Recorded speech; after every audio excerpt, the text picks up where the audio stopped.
So this huge rejoicing, this singing, this praising God concludes, and as with your life, we don't live on mountain peaks of Revelation. So the camp moves on, and 3 days later we come to a place called Marah in verse 23, which means bitter. And the underlying Hebrew word mar literally means bitter. So they literally call this is the bitter place. So there in verse 24, they don't have any water to drink. The water's bitter. The people murmured against Moses, saying, "What shall we drink?" And there's going to be a solution to this problem, but I want to highlight, you don't have to go very far. Look at chapter 16, verse 2. The whole congregation of the children of Israel murmured against Moses. We're going to see this problem over and over again. And one phrase that the Israelites sometimes use is, it would have been better if. If we hadn't have come here, it would have been better. And that reminds me of Laman and Lemuel in 1 Nephi chapter 17, when they say, if only we had lived in Jerusalem and kept all of our father's stuff, then we would have been happy. And I kind of make fun of the Israelites and I make fun of Laman and Lemuel, but then I think, wait, it's kind of like me too, right? Well, if only I get this promotion, then I'll be happy. Or if only such and such a thing happens to a family member, then I'll be happy.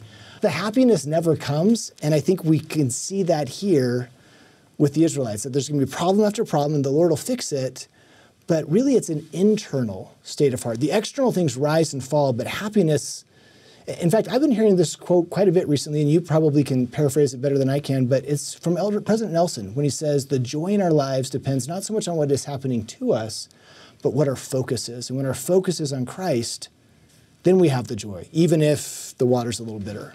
So as we now look at the solution to their problem, keep in mind that these patterns keep showing up. When you go to the temple for the first time, for many people, it's this amazing experience, but you have to go out into the wilderness.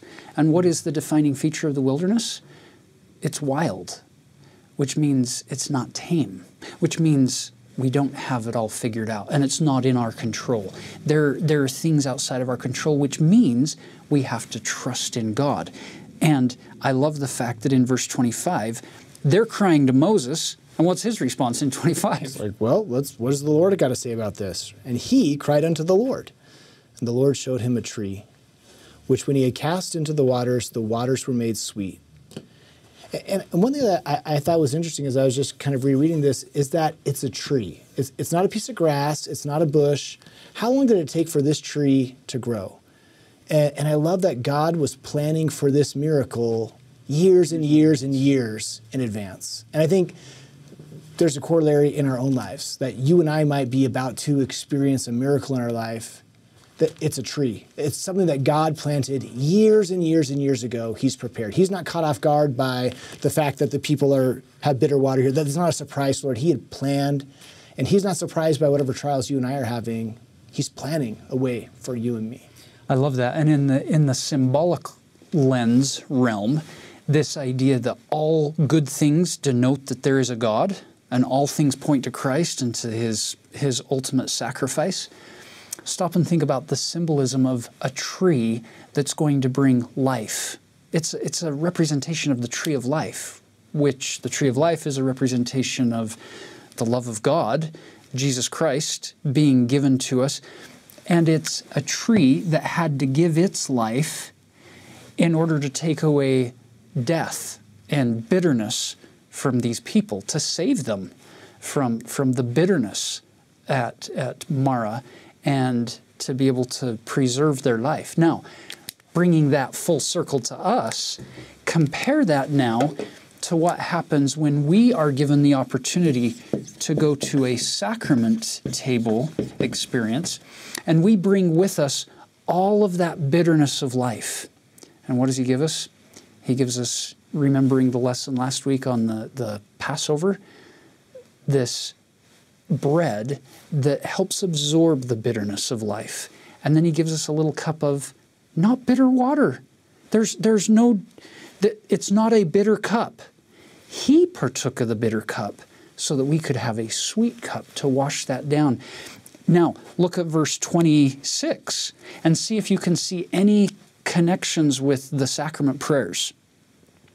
And said, if, notice this is a conditional statement, If thou wilt diligently hearken to the voice of the Lord thy God, and wilt do that which is right in his sight, and will give ear to his commandments and keep all his statutes, I will put none of these diseases upon thee, which I have brought upon the Egyptians, for I am the Lord that healeth thee.